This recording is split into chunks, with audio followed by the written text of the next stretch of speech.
so come and lie on your back. Grab whatever it is you're using, your half dome, towel, a block, just something you can shove between the inner thighs, but close towards your knees.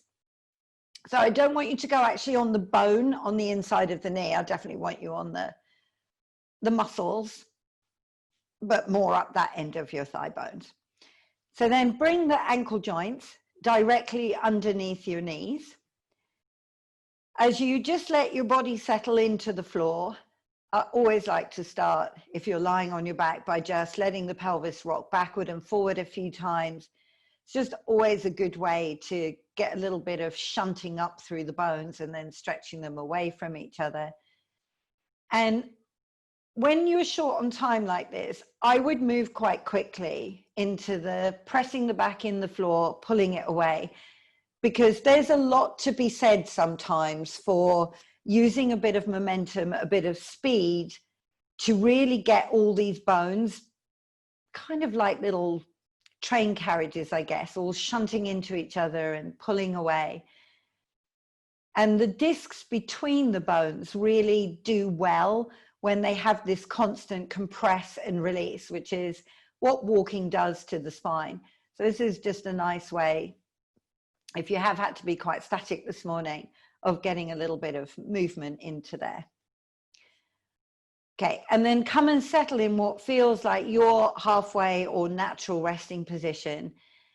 Pick up all 10 toes from the floor, and I want you to keep them lifted as you press into the balls of your feet, the heels of your feet, and come up into bridge. You choose how, whether you want to articulate the spine or just lift it right on up.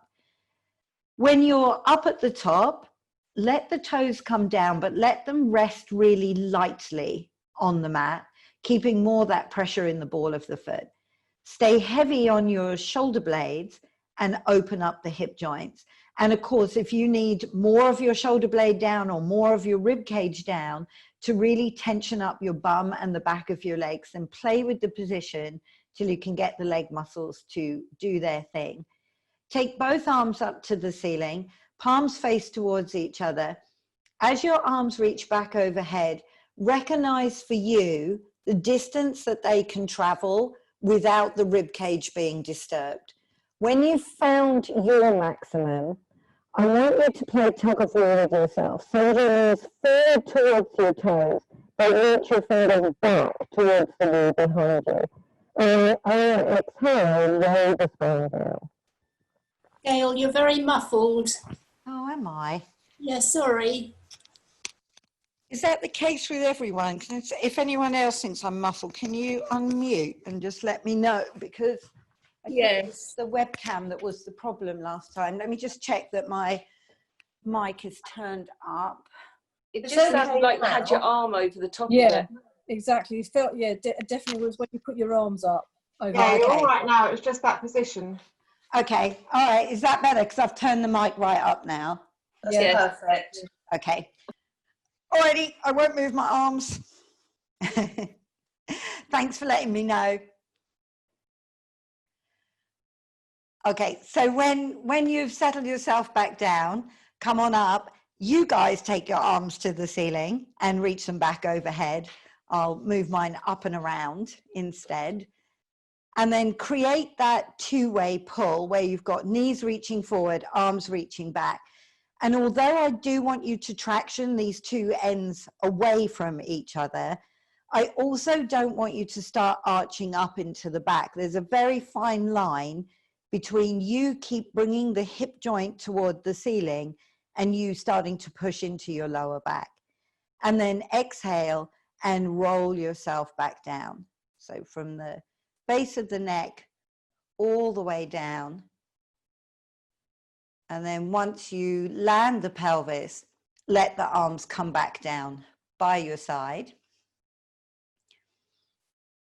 Okay, then we're going to reset again. So bringing yourself back up into bridge, however you want to come up. Find that same sense that the shoulders go heavy, hip joints lift up.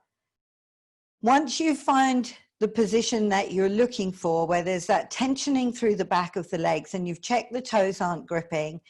Now I want you to start to squeeze in on whatever it is you're holding between the inner thighs and let it go. Squeeze in and let it go. And it's not that it needs to be the most massive squeeze that you can give me. Sometimes if you go more slowly and subtly, you can really pick up that place where the inner thighs are working, but it deepens a little bit the work on the back of the legs as well. One more time, and now hold the squeeze and roll yourself back and down. Once you've landed, make sure the pelvis has been allowed to roll forward, the lower back has unwound itself. Gently squeeze whatever it is you have and start to bring the knees towards your chest. Bring them all the way in till you feel that chain reaction of the pelvis and the lower back going down into the floor. Gently squeeze and move the legs forward, looking for that just right position where the lower back is beginning to appear, but the back of your rib cage is not being yanked off the floor. Do that 3 more times. Pull the knees into you. Gently squeeze whatever is between the knees to move the legs forward. And then draw them back in.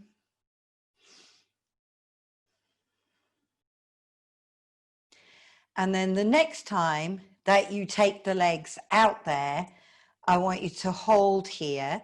Interlace the fingers to bring the hands to the back of your head. Close your elbows in. Exhale as the upper body comes up and forward. And as you look to whatever it is you're holding on to, deepen the lower back to the floor and squeeze a little deeper and return your head back down.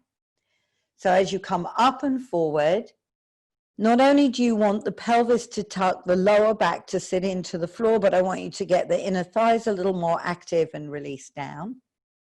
Last 2. And release down. And last 1. When you release down, open the elbows, and if pinning them to the floor means you're arching the back of the ribs, if there's anything nearby you can shove under your head, grab it. If there isn't, instead of pinning the elbows to the floor, bring them forward until your ribs have access to the floor again. Then at this point, squeeze whatever you have between the knees and now let the legs travel over to the right, where either your left elbow stays pinned to the floor, or if your elbows are up and away, where you can keep some weight back on that left shoulder blade. When you've reached your limit, bring everything back home and then over to the other side. Keep a gentle squeeze on whatever that is between the knees and see if you can find the control to stop the legs before they're going to disturb that upper portion of your back. So you might find you can travel way more one side than the other. There's always a good way to load and stretch the abdominal wall all at the same time. Now, the next time that you've brought the legs over to one particular place and you're pretty sure that you're anchored back on your shoulder blades, you should be able to test that by closing the elbows forward and bringing your head up and forward. If you don't fall over, then you found your place, and release back down. Keep the legs here as 2 more times. You curl up and forward, release back down. 1 more. And then when you come home, center the knees. Take them over the other way. Again, find the place that works for you.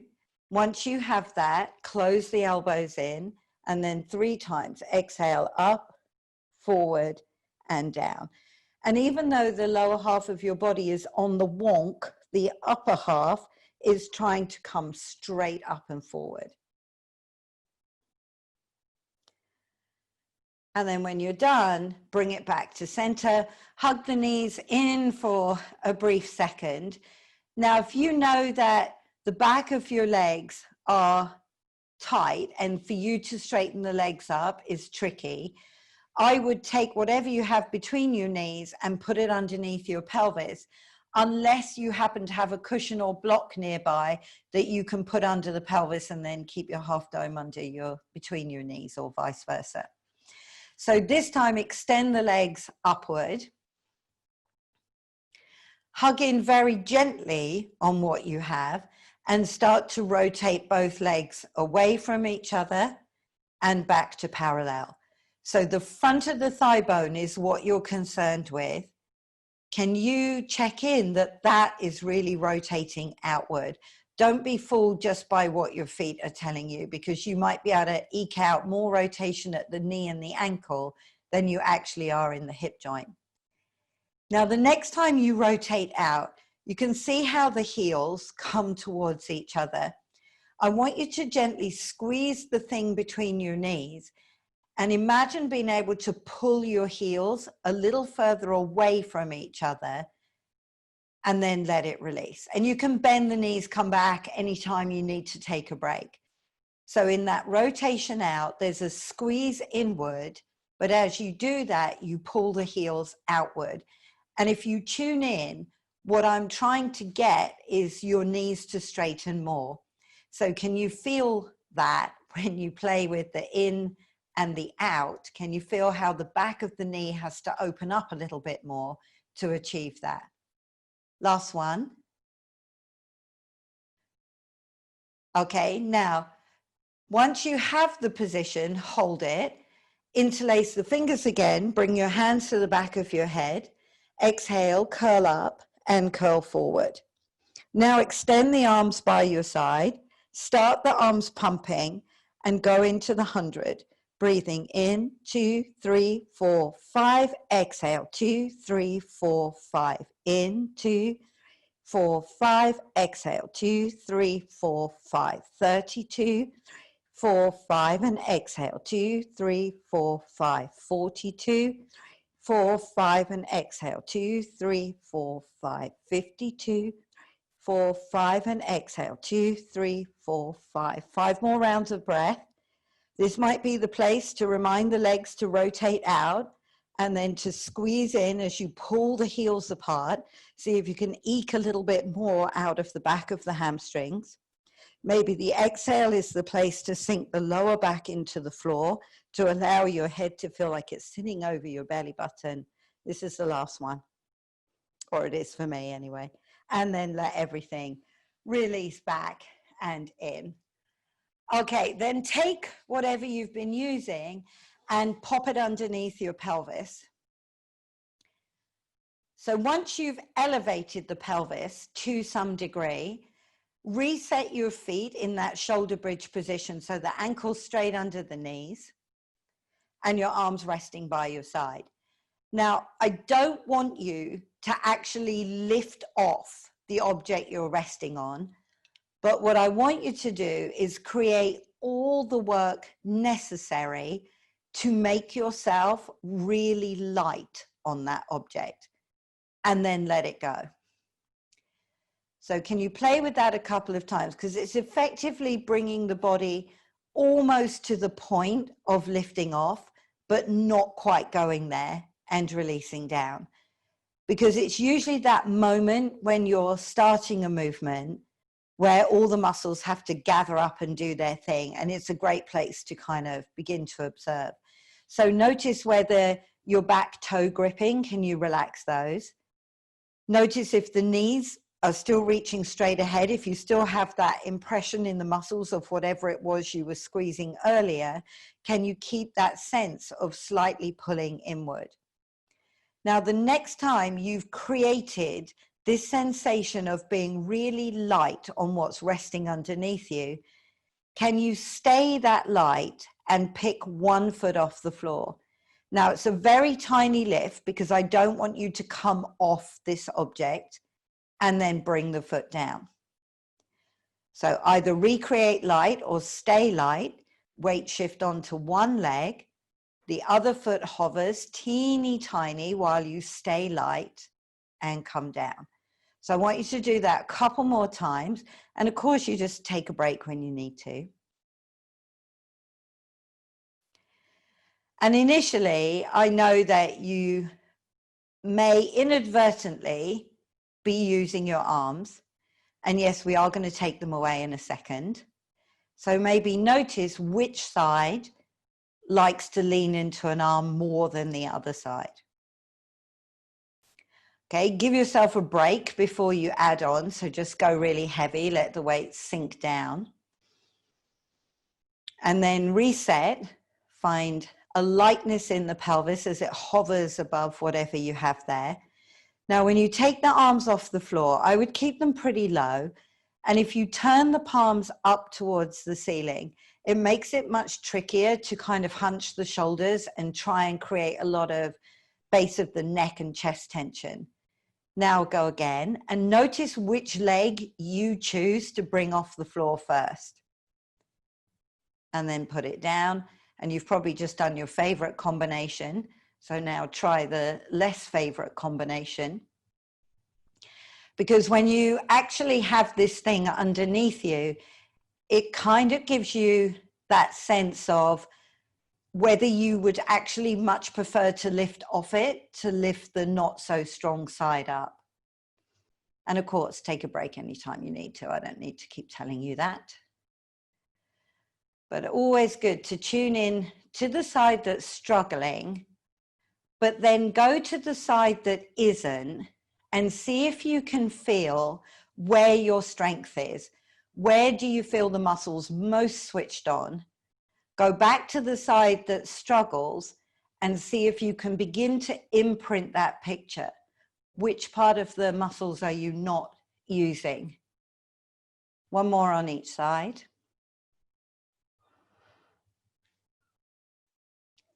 And then slide your doofah out and roll yourself all the way back and down. Okay, turn to lie on one side and put either your half dome or your rolled up towel underneath your waist. So I don't have any of the bone of my pelvis on the half dome, that's all down on the floor. It's sitting in the space between the rib cage and the pelvis. And if you have a towel, wise choice, that's going to feel a little more comfortable for sure.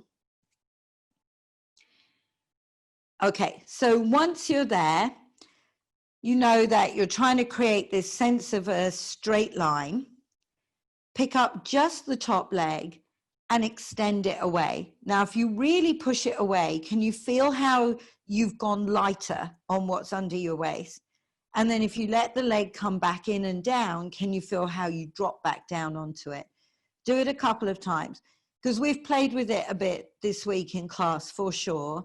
But I think when you actually have that tactile feedback, it makes you much more aware of it. And it kind of teaches you where the leg needs to go for you to be able to create enough pull that you can feel the surface of what you're lying on, but you know that you're lying lightly on it. Now hold that and see what happens when you bring the bottom leg up and lower it down. Because in theory, you should be able to keep that sense of being light on the dome or the towel, whatever it is that's under there. Okay, now the next time you have both legs up, now circle that top leg or oval the top leg. And it doesn't matter if you have your spare hand on the floor or on the top leg, your goal is to see how well you navigate circling without collapsing, and then reverse it. And notice if you're trying to avoid going to the back of the oval. Good, last one here. And let them both come down and release. Then from here, bring this top leg up and stretch it out again. So find that lightness on the half dome. And now swing the leg front and back, and front and back. So the hard part of the leg kicks in Pilates is to keep the length. It's kind of easy to collapse back down on that dome and just swing the leg merrily backward and forward. But the goal is to really open up this space between the rib and the hip. So can you keep that leg reaching out, and can you feel how much more muscle power you have to use if you're going to make that the focus? last one. And then let it release down. Okay, so from here, pull the knees up, bring yourself all the way up, and let's flip over to the other side.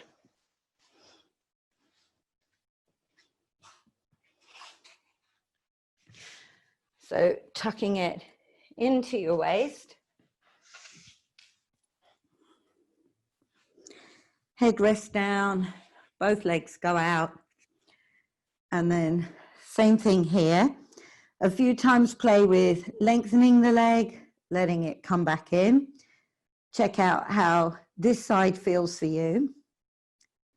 Especially if you have any rotation in the pelvis in any direction, because sometimes you can feel just as soon as you lie down on the half dome, before you even think of any lengthening, you can feel how differently one side rests to the other. So the next time you've lengthened the leg out, then the bottom leg lifts and lowers. And when it lifts, the goal is to keep both legs extending away, pushing out into the heel, so that you keep both sides active and your spine held as one long line rather than being allowed to kind of hammock or sag toward the floor. The next time the legs are up, the top leg makes small ovals. And you may already remember from this week's class that it's that trying to get into the back of the oval that I'm always trying to go after, and then reverse it. Okay, last one. And then let them come down. So extend that top leg as you pick it up, and now let the leg swing front, swing back, swing front, swing back. And how much can you keep the leg stretching out, almost as if I was able to constantly keep pulling it, even though it's swinging backward and forward. Okay, one more each way. Cool. And let it release. Okay, now when you turn onto your front, you want to take whatever you're using and put your hip bones on it. Now, where they need to go is where you can let the pubic bone drop down toward the floor. So your pelvis is on this angle. It's like on this diagonal angle with the hip bones being held slightly up. Now, the pubic bone is heading down to the floor. Not everybody is necessarily going to be able to rest it on the floor, but I really want you to try and get this kind of falling down alignment. Once you have that, both legs go out to straight, and then start to bend one knee, it doesn't matter which one, and bring the heel towards you. And as you do that, can you keep that sense of the pubic bone trying to get down into the mat? And then see if from here you can reach back and grab the ankle or the bottom of your leggings. Yep, or a sock or anything that lets you anchor into it. Cool. And then on the front half of the body, ideally you're propped up onto your elbow, and the elbow is directly under your shoulder with the forearm pointing forward. Now I want you to bring the ribs up away from the floor. Okay, so it's not that you're lifting off the half dome, but you're just not sagging and collapsing down into it. Everything is still trying to rest lightly. The chest is forward, the gaze is forward. And then slowly let that hand come away, and then slowly bring your leg back down. Then do the same on the other side, bend the knee, and before you reach for it, it's always good to make the leg work for it and see how far you can get the heel to your bum before you reach back. And then go ahead, and when you reach back, notice what you did with the floor side of you. Did you twist and roll everything to get back to that leg? And maybe you had to, but now you want to think of squaring everything up. Your gaze is straight ahead, your chest is pulling forward, your elbow is pushing down and pulling towards your half dome towel. And then be mindful of the ribs, because if you're rib thrusting here, one of the muscles that we're working on, the psoas, is going to be being pulled toward the floor instead of being pulled up and tensioned by the stretch that you're doing. All right, and then slowly let that release, roll to one side and stick your half dome out to one side. Okay, now stay propped up on your elbows or come back propped up on your elbows. And ideally, if we've been able to open you up to some degree, the front of the pelvis is going to be pretty flat down onto the floor. Great, the abdominals down on the floor. And the rib cage, it's still worth thinking of just lightly drawing that in. We don't want too much pull in because right now your abdominal wall needs to stretch. So I don't want you to create this motion where you've just lifted everything off the floor. But there's a difference between lightly holding onto it and then collapsing down into it. So you rest light on the floor. Okay, one heel comes back and kicks its bum cheek twice. So it's a kick, kick, and home. The other leg, kick, kick, home. Kick, kick, home. So the movement is not that complex. However, your pelvis stays anchored to the floor. And instead of you being pushed down into the floor by the kick, can you push the floor away from you, pull the chest forward through your arms, keep your gaze up and out over a high diagonal. It's almost like at any moment you could drag your body forward on the floor. Last one each way. Good. And then bring the hands under your shoulders and push on up to all fours. So once you're there, stacking your shoulders up on top of your wrists, drawing the shoulders down, all the stuff you know. And then take an exhale as you tuck your tail under, round your spine, and let your head come all the way in. And visualize that the crown of your head could come all the way under and meet the pubic bone. Can you pull those two ends inward? Then inhale and send those two ends far away from each other. And then as your head comes up and your tail comes up, you imagine that your tailbone and the crown of your head could meet this direction. So it's a big exhale as you exaggerate the round, pulling the head and tail down and under, and then an inhale as you extend out, imagining you could meet that way. Okay, one more time.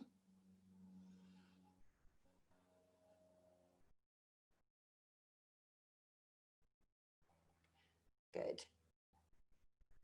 Great. And then when you're done, find me the middle ground, the halfway house in all of this.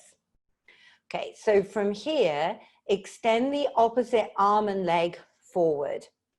Now, hold there, get your ribs up, pelvis untucked.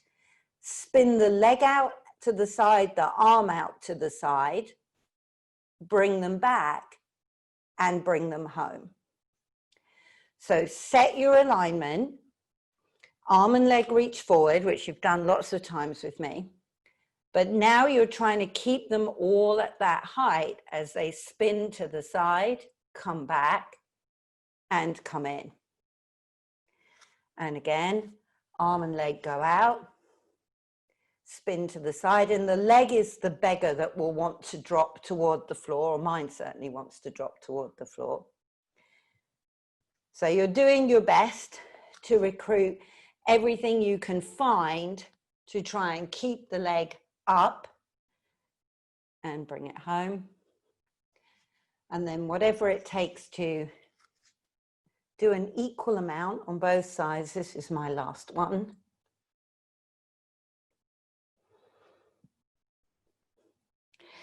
And then when you have that, I think we're all back. Okay, tuck all 10 toes under. Lift your tailbone up toward the ceiling. Now stay up on tiptoe for me. Tuck and untuck the pelvis a couple of times. So find the untuck where we're trying to restore a natural curve into your back, the tailbone, sit bones to the ceiling. When the heels try to look for the floor, the tailbone tries to look for the ceiling.